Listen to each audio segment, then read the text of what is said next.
I had never seen anything like it. For as long as I could remember, the river had flowed steadily through our village, its waters clean and clear, providing life to our crops, our animals, and ourselves. It was more than just a river. It was sacred, a gift from the river god, Lara. The elders told stories of how, generations ago, our ancestors made a pact with Lara. In exchange for care and respect, the river would always provide. That promise had held for hundreds of years. But then, one morning, the river was gone. The bed, once full of water, lay dry and cracked under the sun. I stood there, staring at the empty riverbed, unable to comprehend what had happened. And it was all because of my brother. You see, I was the chosen one. The elders had selected me to be the next guardian of the river god's shrine. A sacred duty passed down through generations. It was an honor, and I was proud to serve, proud to carry the weight of our village's future on my shoulders. My brother, Banzi, didn't see it that way. He had always been jealous, even when we were kids. It was small things at first: who could run the fastest, who could climb the highest. But when I was chosen as the guardian, something changed in him. The jealousy that had been simmering inside him for years turned into something darker. I didn't see it at first. Banzi acted like nothing was wrong, congratulating me with a forced smile. I wanted to believe he was happy for me, but there was a tension between us that I couldn't ignore. The truth, I would later learn, was that Banzi had made a pact of his own, one that would change everything. It was 2 nights after my initiation as the guardian of the shrine. I had just finished the evening rituals, offerings to Lara to ensure the river's flow, when I saw Banzi standing by the water's edge. He looked strange, like he didn't belong there, as if he was waiting for something. Banzi, I called out, stepping closer. He turned to face me, his eyes cold, distant. It should have been me, he said, his voice low and steady. What are you talking about? I should have been chosen as the guardian. You don't deserve it. I tried to reason with him. Banzi, this isn't about who deserves what. It's about serving the village, honoring our ancestors. But he wasn't listening. You always get everything, he snapped, his voice rising, but not this time. Before I could respond, he raised his hands toward the sky and began chanting words I didn't understand. The air around him seemed to grow colder, and the once calm surface of the river began to ripple violently. A dark mist rose from the water, swirling around Banzi. I watched in horror as a figure emerged from the mist, a tall, shadowy being with glowing red eyes. I knew, instantly, that this was not Lara. Banzi, what have you done? I shouted, but it was too late. The dark figure spoke in a voice that echoed through the trees. The pact is sealed, the river will dry, and this land will suffer until the rightful guardian returns to me. With that, the figure disappeared, taking the river with it. The water drained away in moments, leaving nothing but dry earth behind.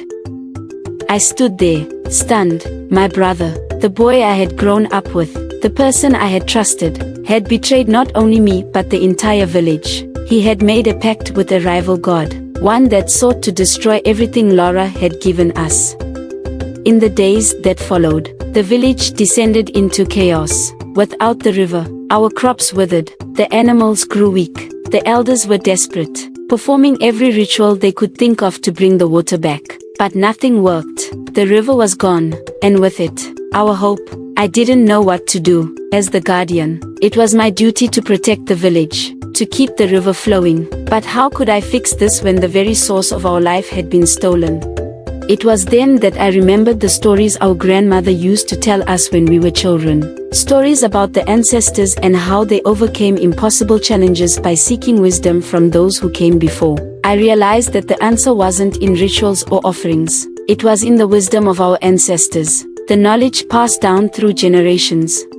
One night, I sat at the shrine, alone, and called out to them, "Ancestors, hear me, I have failed. The river is gone, and our people are suffering. Show me the way." I sat in silence, waiting, and then, in the stillness of the night, I felt something, a presence, gentle yet powerful. The voice of my grandmother came to me, soft and clear, as if she was standing right beside me.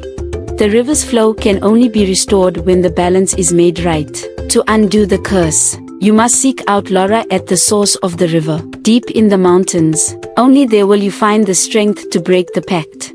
The next morning, I set out on the journey. It was a long and difficult climb, but I knew I had no choice. I had to find Laura, to plead for the river's return. Along the way, I faced challenges, storms, steep cliffs, and moments when I felt I couldn't go on. But every time I felt like giving up, I remembered the village, the dry riverbed, the people counting on me. Finally, after days of travel, I reached the source of the river, a hidden spring deep in the mountains. The water here was crystal clear, untouched by the curse that had befallen the village. And there, standing by the water's edge, was Laura, the river goddess, in her true form, a being of light and power, her presence both comforting and awe-inspiring. "Why have you come, young guardian?" Laura asked, her voice calm but firm. I knelt before her. "I have come to ask for forgiveness. My brother, in his jealousy, betrayed the pact. The river is dry, and our village is suffering. Please, return the water to us." Lara's eyes softened. "It is not I who took the river away, but the choices of your brother, to restore the flow. You must confront him. Only by facing the betrayal and bringing him to account can the balance be restored." I nodded, knowing what had to be done. The journey home was harder than the journey to the mountains. I wasn't just climbing hills, I was carrying the weight of what I had to face. When I returned, Banzi was waiting for me by the dry riverbed. His eyes, once filled with anger, were now empty, hollow. "You think you can fix this?" he asked, his voice barely a whisper. "I don't think," I replied. "I know." I stepped forward, holding the small vial of water Laura had given me from the river's source. "This water can restore the flow, but only if you break your pact with the dark god." Banzi stared at me for a long moment, then down at the dry riverbed. Finally, he dropped to his knees. "I didn't mean for it to go this far," he whispered. "I just wanted to be someone." "You are someone," I said softly. "You're my brother, but we can only move forward if you undo what you've done." With trembling hands, Banzi performed the ritual to break the pact. The dark mist that had surrounded the village lifted, and as it did, I poured the water into the dry riverbed. In moments, the water returned, filling the river with life once more. The village celebrated that night, but for Banzi and me, it wasn't about celebration. It was about forgiveness, about restoring what had been broken. And as the river flowed again, I knew that the true strength of the guardian wasn't in holding power, it was in understanding the balance of the heart. The story of the betrayal of the river god teaches us the importance of balance, forgiveness, and the destructive power of jealousy. At its core, the tale reminds us that envy can cloud our judgment, leading us to make selfish choices that hurt not only ourselves but also those around us.